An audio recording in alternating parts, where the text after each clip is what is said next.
Muito bem, rapaziada, vamos aqui para mais uma edição do Swish TV Show, seu programa diário sobre NBA aqui no YouTube. Quem fala com vocês é o Luiz Fernando, muito feliz de ter você por aqui novamente, ter a sua companhia, né? Sempre um prazer. Estamos aqui nessa terça-feira, dia 17 de junho. E bom, pessoal, vamos aqui falar bastante sobre o jogo 5 das finais da NBA. Tivemos Oklahoma vencendo o quinto jogo da série e assumindo a liderança. Oklahoma abriu 3-2 nas finais. Está apenas a uma vitória de alcançar o seu objetivo, que é ser campeão. E vou falar sobre o jogo, falar sobre as chaves dessa vitória enorme do Thunder. Vou falar também sobre o mercado da NBA, algumas informações que eu quero comentar com vocês. Inclusive tivemos uma troca acontecendo hoje, uma troca envolvendo picks de draft. Então vou falar sobre isso também. E vamos aqui dar aquela bela resenhada, né? Vamos aqui trocar ideia sobre essa liga maravilhosa. Antes, só peço para que você deixe seu like, que é muito importante, se inscreva no canal se não for inscrito, compartilhe o conteúdo com a galera, que é sempre importante para dar aquela bela divulgada no projeto. E vambora, cara, roda a vinheta e vamos começar a edição de hoje, edição de terça-feira do Swish TV Show. Vai!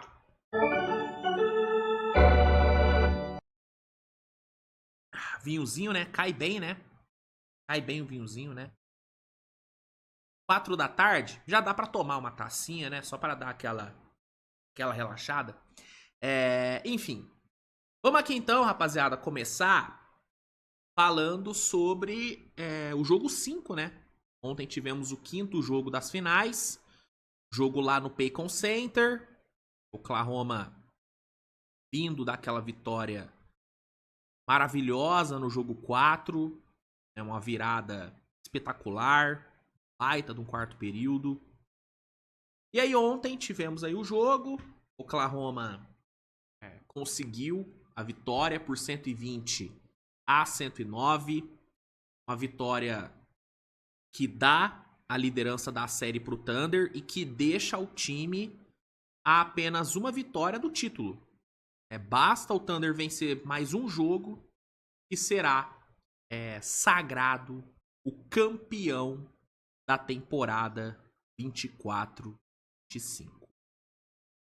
E essa foi uma vitória, cara, que veio por alguns fatores, né? Tiveram alguns fatores determinantes para essa vitória do Thunder. E aí aqui eu quero dar uma explorada nessas chaves da vitória aí de Oklahoma. A primeira chave para a vitória do Thunder, sem a menor sombra de dúvidas, foi a defesa. A defesa do Thunder novamente se provou uma das melhores da geração.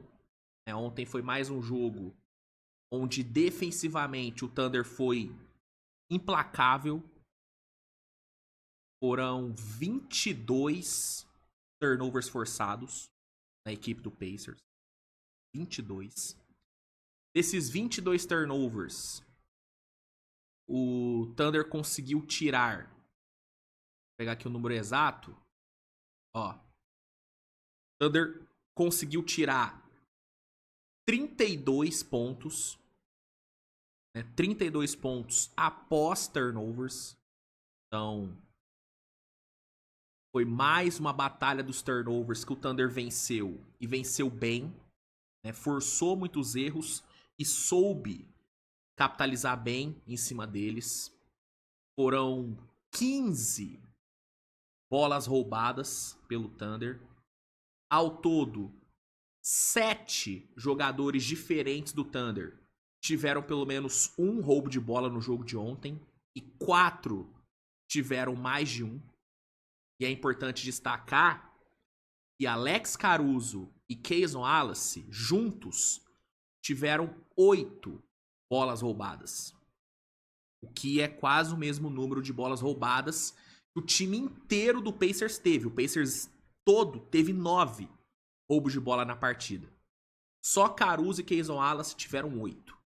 Então os dois foram enormes na marcação de perímetro, forçaram erros, foram importantíssimos, né, para desbloquear o jogo de transição do Thunder, que ontem foi extremamente eficiente. Outro ponto importante ainda dentro da defesa do Thunder foi a forma como o Thunder fechou o garrafão.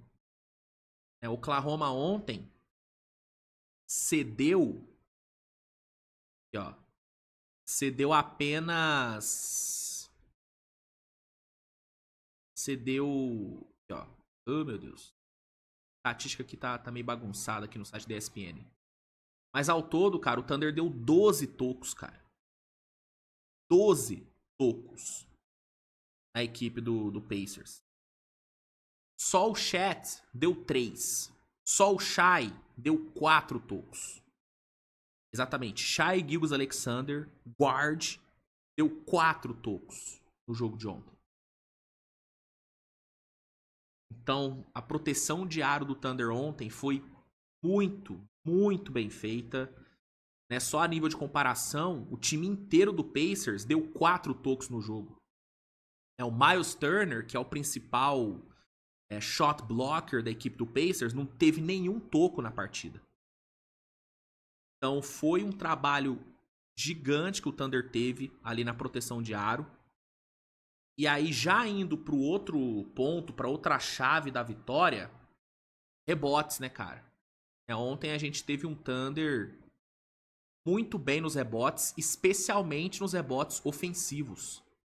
Foram 19 rebotes ofensivos do Thunder, que gerou ótimas oportunidades de segunda chance, que foram, na maioria das vezes, muito bem capitalizadas pelo time. Então, a defesa agressiva, que roubou bola, que conseguiu toco, que gerou contra-ataque, juntamente com o ótimo trabalho nos rebotes, especialmente nos rebotes ofensivos, foi fundamental para a vitória. E aí tem 3 caras que eu acho que merecem muito destaque nessa questão dos rebotes ofensivos: Chet, Hartenstein e Dort. Chet, 5 rebotes ofensivos na partida. Hartenstein, 6 rebotes ofensivos. Dort, 5 rebotes ofensivos. Esses 3 caras, mano, foram enormes nessa briga pelos rebotes ofensivos. Enormes. Então, com certeza foi outra chave, né, importantíssima pro resultado. Falando agora um pouco do ataque, temos que falar do perímetro de Oklahoma. O Thunder, que tem como característica não ser bom nas bolas de 3, é um time que peca muito nos arremessos de fora. Ontem o Thunder foi muito bem. Inclusive, melhor do que o time do Pacers. Enquanto o Pacers matou 11 bolas de 3 com 36% de aproveitamento, o Oklahoma matou 14 com quase 44% de aproveitamento. E aí, 2 jogadores em específico merecem destaque: Aaron Wiggins e Cason Wallace. Os 2 reservas do Thunder ontem combinaram para 7 bolas de 3. 7. O Cason Wallace entrou no jogo de ontem com 0 de 8 para 3 pontos nas finais. Ele não tinha matado nenhuma bola de 3 nas finais ainda. Só ontem ele matou 3 em 4 tentadas. E ainda teve o Dort matando 3 bolas de 3. Teve o Jalen Williams matando 3 bolas de 3 também. Então ontem o Thunder teve um desempenho excelente no perímetro. E o Thunder teve bolas de 3 caindo em momentos chave da partida. Por exemplo, ali no quarto período, depois do Pacers diminuir a diferença para apenas 2 pontos, uma diferença que chegou a ser de 18, o Lugendort matou uma bola de 3 ali nos minutos finais, e foi fundamental para o Thunder fechar a porta da reação do Pacers. Inclusive foi uma bola de 3 que foi, né, gerada a partir de um belíssimo passe do Shai, que ontem teve um trabalho de playmaker excepcional. Ontem o Shai distribuiu 10 assistências. Excelente na criação de jogo. Excelente. Então, as bolas de 3 do Thunder ontem não caíram só em volume, mas caíram nos momentos certos. Nos momentos mais importantes do jogo. O Jalen Williams mesmo matou uma bola de 3 também no quarto período, também depois do Pacers diminuir para 2, e foi crucial pro Thunder dar uma respirada, pro Thunder dar uma resposta. Então, as bolas de 3, o perímetro ofensivo do Thunder ontem, foi outra chave, foi outro ponto fundamental pro resultado. E aí tiveram, né, as individualidades, né? E aí tem 2 caras que com certeza devem ser muito exaltados hoje. O primeiro, Jalen Williams.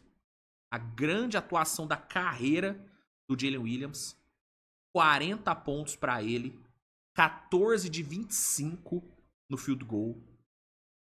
Uma atuação impecável do Jalen. Impecável.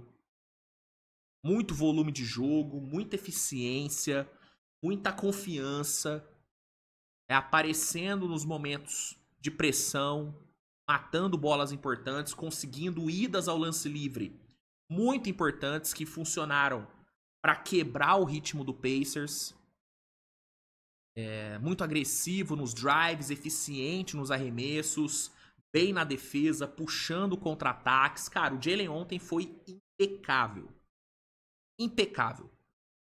Ele que inclusive se tornou apenas o 4º jogador sub-24 a ter um jogo de 40 pontos nas finais.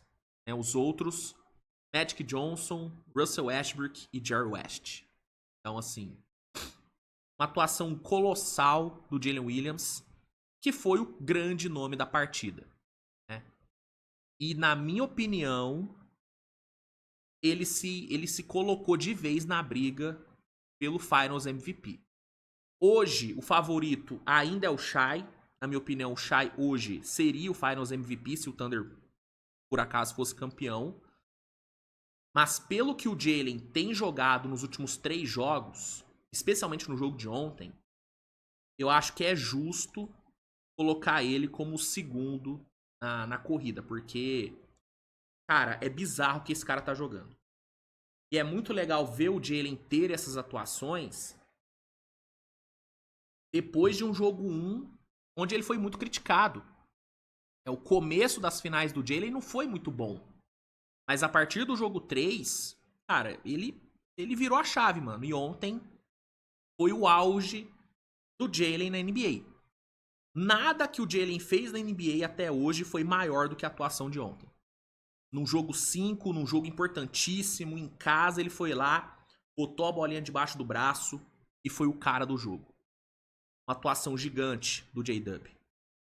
Gigante. Então ele, pra mim, foi o grande nome do jogo. Mas o Shai também merece muito destaque. Apesar do jogo da noite ter sido do Jalen, o Shai foi fantástico, mano. Teve a melhor eficiência do mundo? Não. Mas apareceu.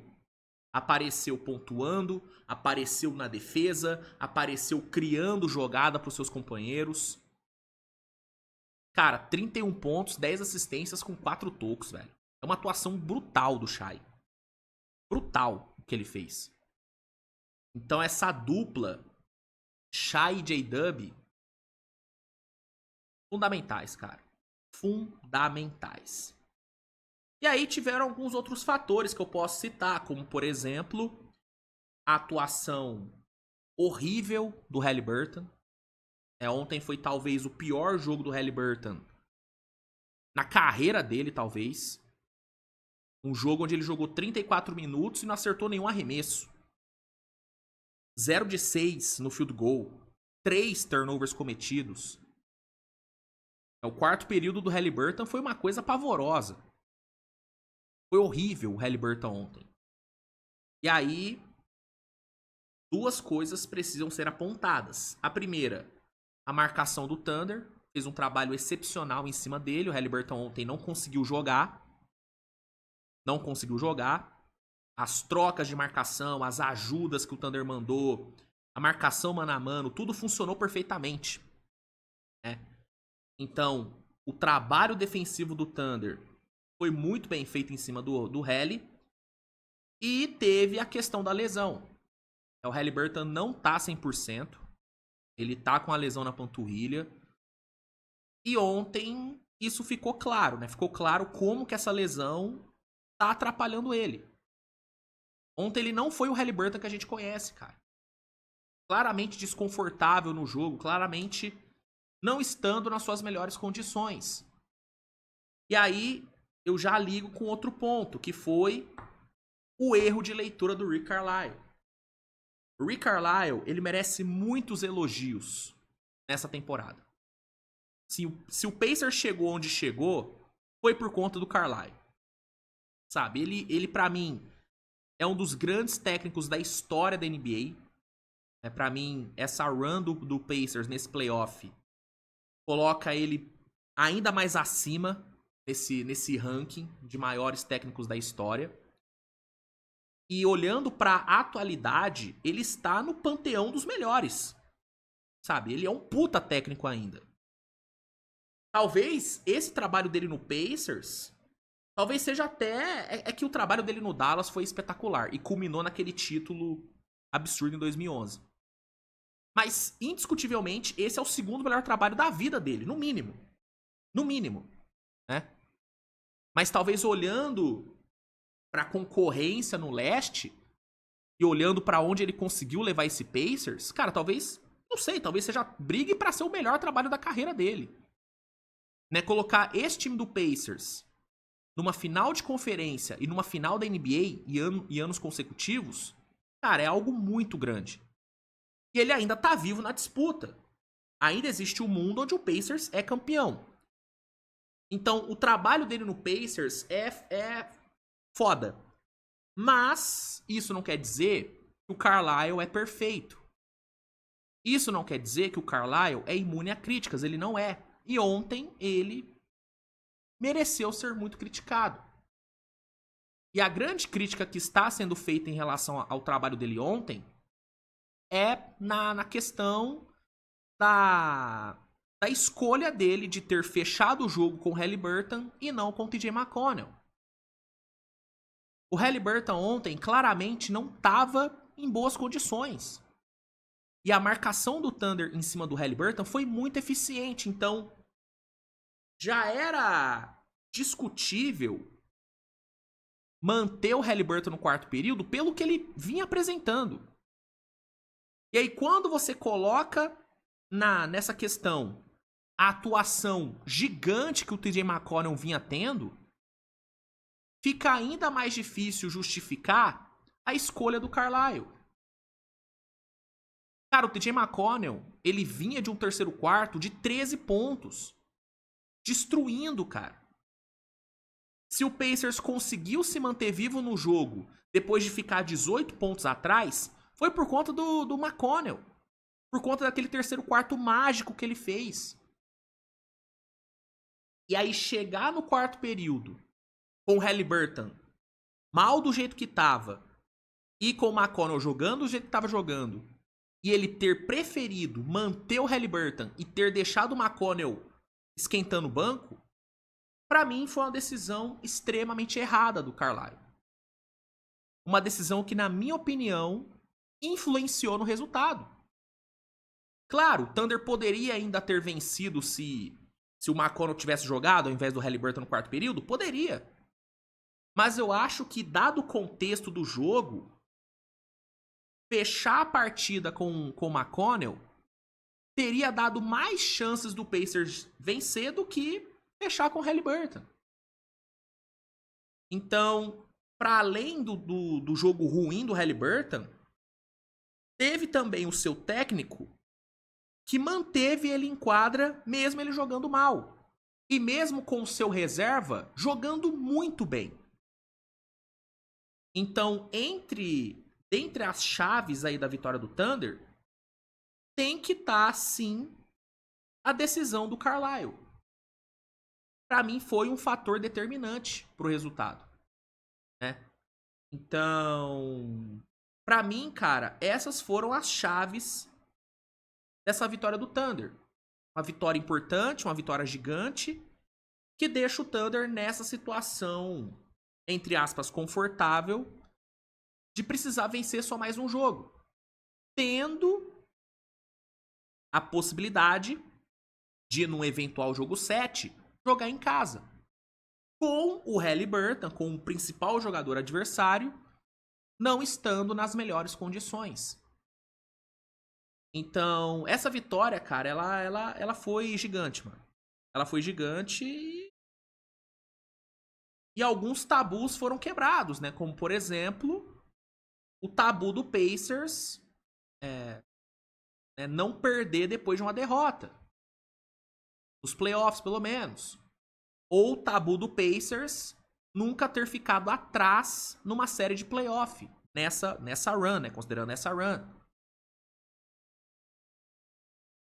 Então é isso, cara. Basicamente o Thunder, na minha opinião, colocou uma mão na taça. E agora é tentar fechar na quinta-feira. E se não der, vai jogar em casa no domingo, no eventual jogo 7. Eu que já enxergava o Thunder como favorito, agora pra mim o favoritismo cresce ainda mais. Agora, tem que girar a faca, como diria Maestro Júnior. Tem que girar a faca. Vamos ver se vai girar na quinta-feira ou se teremos, né, um jogo 7 no próximo domingo. Tem que ver como que o Haliburton vai jogar nesse jogo 6, como que ele vai conseguir se recuperar, se é que ele vai se recuperar. Então tem várias questões ao redor desse próximo jogo. E eu vou abordar todas elas, né, nos próximos dias. Mas hoje o cenário é: Oklahoma está com a mão na taça. E o Jalen Williams, né, está se consolidando. Né, na verdade, já se consolidou como um dos grandes da história da franquia. Eu até falei ontem no Twitter, cara. Essa atuação do Jalen Williams já garantiu a camisa dele aposentada. Se o Thunder for campeão, cara, já pode ter certeza. A 8 do Jalen Williams será aposentada. Sem dúvida. Sem dúvida. Então, assim, é um cenário muito bom para Oklahoma. A vitória de ontem foi enorme. E como torcedor, eu já estou sonhando. Admito que já estou sonhando. Não vou mentir para vocês, tá? Enfim, sobre o jogo de ontem, era isso. Falando agora sobre mercado e trazendo aí algumas notícias aí que saíram. A primeira notícia que eu queria trazer para vocês, que eu queria comentar com vocês, é sobre o interesse do Miami Heat e do Chicago Bulls em Jonathan Kuminga, né? Exatamente. Ontem saiu essa notícia, né? Essa aqui é a matéria do The Playoffs, né? Que traz a notícia. E a notícia é a seguinte, né? Segundo o Mike Scotto, do Hoops Hype, o Heat e o Chicago Bulls estão aí emergindo como candidatos a ser o novo time de Jonathan Kuminga. O Kuminga que tem sido envolvido em diversos rumores de troca há um bom tempo. Tem sido muito falado que dessa vez ele realmente será trocado. E aí temos esses dois times aparecendo como possíveis candidatos a destino para o Kuminga. Assim, cara, eu já falei recentemente sobre a questão do Kuminga. E é uma questão complicada porque o Kuminga ele não é um agente livre e restrito, né? Não é como se o Kuminga pudesse assinar com quem ele quisesse. Não, ele é um agente livre restrito, ou seja, o Golden State pode igualar, né, qualquer proposta que chegar por ele. E caso iguale, fica com o jogador. Então, o único cenário possível de troca para o Kuminga seria uma sign and trade, que hoje é meio complicada, porque, assim, porque não tem nada definido sobre o contrato do Kuminga. Não é como se o Kuminga já tivesse um contrato definido e aí, né, os possíveis interessados já soubessem o valor que teria que pagar para ele. Não, é uma total incógnita o valor que o Kuminga vai assinar. E aí, olhando aí para os times que tem espaço no cap e tal, o único que teria espaço no cap e talvez teria interesse no Kuminga seria o Brooklyn Nets. Mas parece que o Brooklyn Nets não tá mais tão interessado assim nele. Então, toda essa questão envolvendo a saída do Kuminga e tal é muito... É muito complexa, cara. Eu, sinceramente, eu não sei mais o que pensar sobre o futuro do Kuminga, mano. Sério mesmo. Eu não sei. Eu não sei. Eu já fui muito... Já fui muito defensor da ideia de que o Kuminga seria trocado, mas... Eu já não sei mais, cara. Eu já não sei mais, porque... Qual que é o valor de mercado do Kuminga hoje? O quanto vale o Kuminga? O quanto seria lucrativo pro Warriors trocar o Kuminga? O que será que renderia pro Warriors uma troca do Kuminga agora? Você entende? Eu acho que uma coisa era trocar o Kuminga na trade deadline. Outra coisa é trocar ele agora. Eu acho que o valor de mercado do Kuminga caiu pós-trade deadline. Entendeu? Então, sei lá, cara, é tudo muito complexo, é tudo muito nebuloso sobre o futuro do Kuminga. E sei lá, cara, eu realmente não sei o que pensar sobre o futuro dele. Pensando em encaixe, cara, eu acho que o encaixe dele no Bulls poderia ser interessante. É um jogador jovem que se encaixaria na linha do tempo de Chicago. Mas tem que ver também o valor que o Kuminga vai assinar nessa extensão dele, nessa renovação dele, porque o Josh Giddey já deve receber uma bala, né? Já deve receber uma bala nessa próxima extensão. E tem o Kobe White ainda, né? E tem o contrato do Kobe White. Então, o Bulls tem que pensar bem se vale a pena absorver um contrato de, sei lá, 18 milhões por ano do Kuminga. Porque diferente do Giddey e do Kobe White, que já se provaram jogadores, né, confiáveis, que dá pra você confiar que eles vão performar em grande nível no seu time, o Kuminga ele ainda não provou isso. Claro, muito pelo fato do Steve Kerr não ter dado a ele tantas oportunidades, mas também não é como se o Kuminga tivesse jogado pra caralho nas oportunidades que teve. Ele teve sim bons jogos, mas nada como, potencial All-Star. Não. Tipo, o Giddey, ele se mostrou um potencial All-Star. Kobe White se mostrou um potencial All-Star. São dois jogadores que merecem 20 mais de média. Agora, será que o Kuminga merece uma grana dessa? Será que vale a pena pagar uma grana dessa? Não sei. Sinceramente, eu não sei. Então, ele se encaixaria na linha do tempo de Chicago, porque é um cara jovem e é nisso que o Bulls deve apostar a partir de agora. Mas ainda, velho, é um cara que não se provou direito, mano. E aí, olhando pra Miami, eu acho que seria um encaixe muito, muito ruim, mano. Muito ruim. Porque é zero espaçamento de quadra, né? É zero espaçamento de quadra. Então, eu sei lá, mano. Realmente eu sei lá o que pensar sobre sobre o, o Kuminga. Acho que o primeiro ponto é ver por quanto que ele vai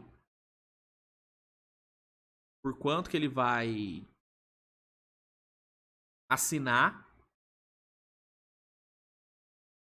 Então, sei lá, mano. Realmente eu não sei mais o que pensar.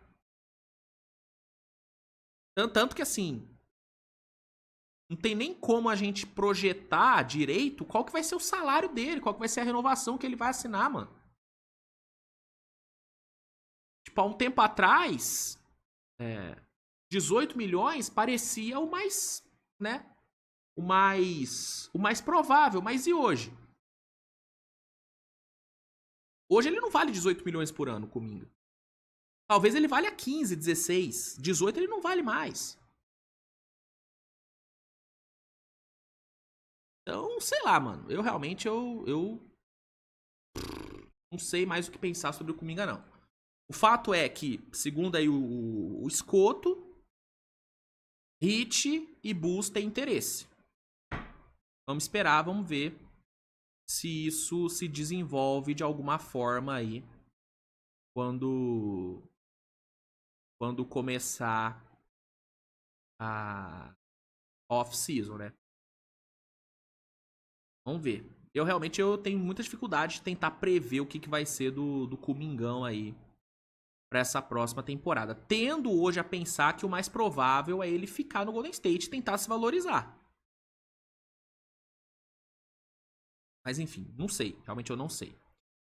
Uma outra informação que saiu hoje, e aí é uma informação importante porque envolve uma das principais novelas da off-season, é sobre Kevin Durant. Né? O Charania, ele falou hoje que Houston ou Miami são os destinos mais realistas para Kevin Durant do que o San Antonio Spurs nesse momento. Então, meio que hoje, segundo o Charania,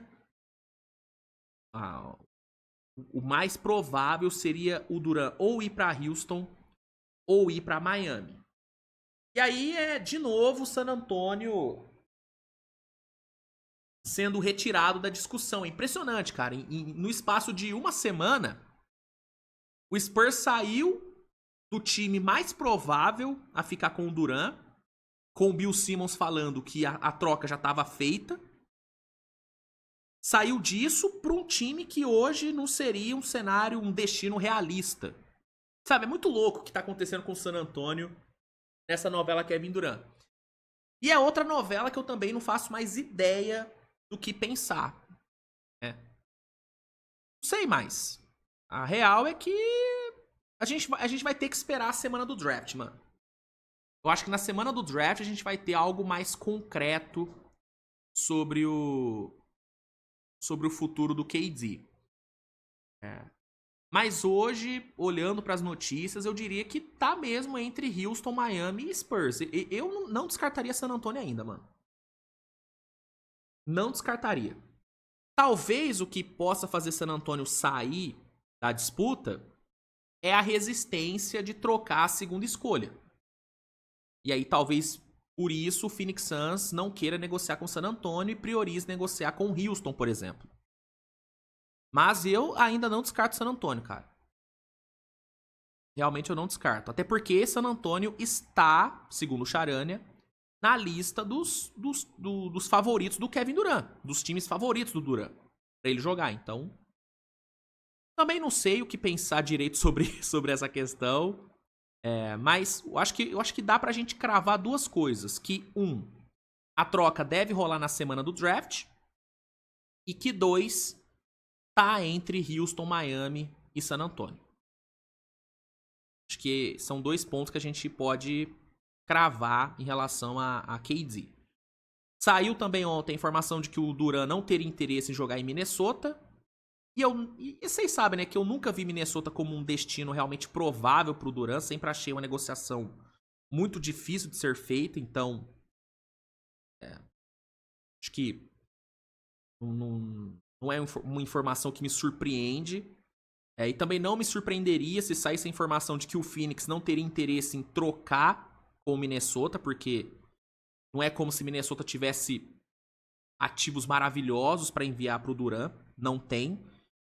E ainda tem toda a questão dos problemas com cap, de estar com, né, second apron. Então, assim, eu nunca enxerguei Minnesota como um destino realmente provável para o Durant.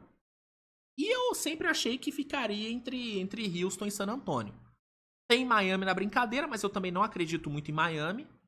Mas tá na discussão. Vamos ver, né, cara? Vamos ver. Eu aposto minhas fichas em Houston ou San Antonio. Um dos dois. É o que mais faria sentido na minha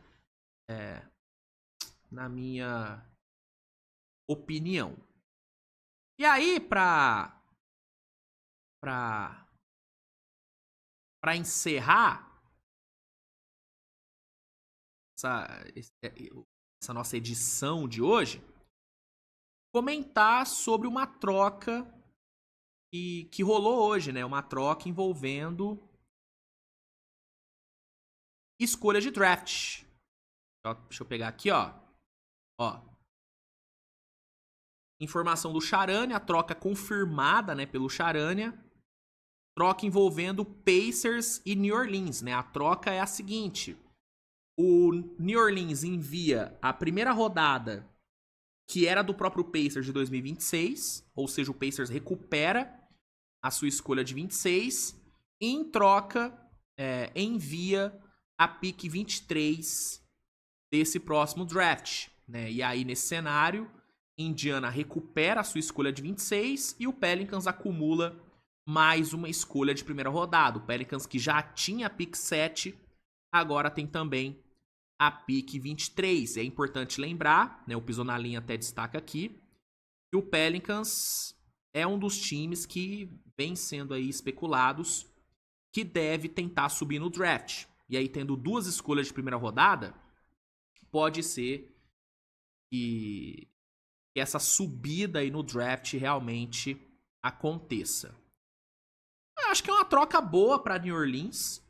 Se posiciona bem para subir no draft, talvez com um pacote interessante ao redor dessas 2 picks. Talvez o Pelicans consiga uma top 5. Talvez uma top 4, não sei. Talvez, olha essa. Se botar Zion, pick 7, pick 23, talvez consiga até a 3 do Sixers, né? Não sei. Ou se colocar, sei lá, o McCollum, enfim. É que eu acho que o McCollum não seria trocado. Acho que hoje o mais provável... É muito louco falar isso, né? Mas talvez hoje o mais provável do Pelicans a ser trocado seja o Zion, né? Só um minutinho que eu acho que estão me chamando ali na porta. Rapidinho, gente, já volto.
Tô de volta. Ai, ai. Te falar, hein? Muito requisitado aqui, hein? Impressionante. Mas, enfim, o que eu tava falando? Ah, tá. Eu acho que o Zion talvez seja o mais provável a ser trocado pelo Pelicans, né? Olhando toda a questão de lesão, todo o desgaste dele com a própria diretoria. Então, talvez colocar essas duas picks junto do Zion, talvez o Pelicans consiga até uma pick 3, que aí poderia render um Ace Bailey, um Edcombe, né? Mas enfim, acho que é uma troca boa pro Pelicans. O Pacers retoma o controle da sua escolha em 26.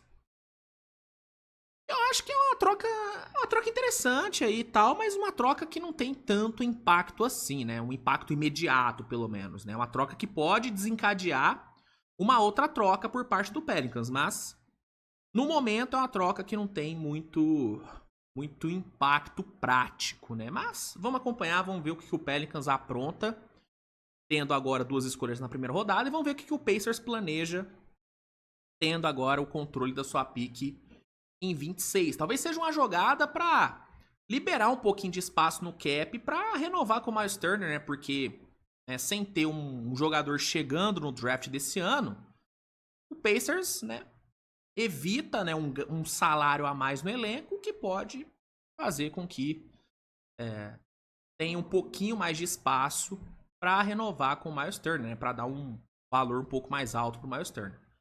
Mas enfim, essa foi a troca que rolou. Vamos aguardar, né? Vamos aguardar o que rola no draft. Inclusive, a partir da próxima semana, cara, conteúdo de draft vai ser massivo aqui no canal, tá? Acredito eu que na segunda-feira eu já devo fazer o meu primeiro mock draft, meu primeiro draft simulado com vocês. E aí vai ter uma porrada de vídeo de draft, falando sobre os melhores prospectos, sobre prospectos que estão sendo subestimados, sobre prospectos que estão sendo superestimados também, né? Então, a partir da próxima semana, vai ser draft na veia. Teremos a live do draft na quarta e na quinta-feira. Então, mano, aguardem. Vocês que gostam do meu conteúdo de draft, semana que vem vai ser loucura, tá bom? Então, é isso, minha gente. Obrigado aí, né, a todos pela audiência. Espero que vocês tenham curtido o programa de hoje. Um grande abraço aí pra vocês. Fiquem bem. E até a próxima, né? Até o próximo vídeo. Tchau, turma. Obrigado!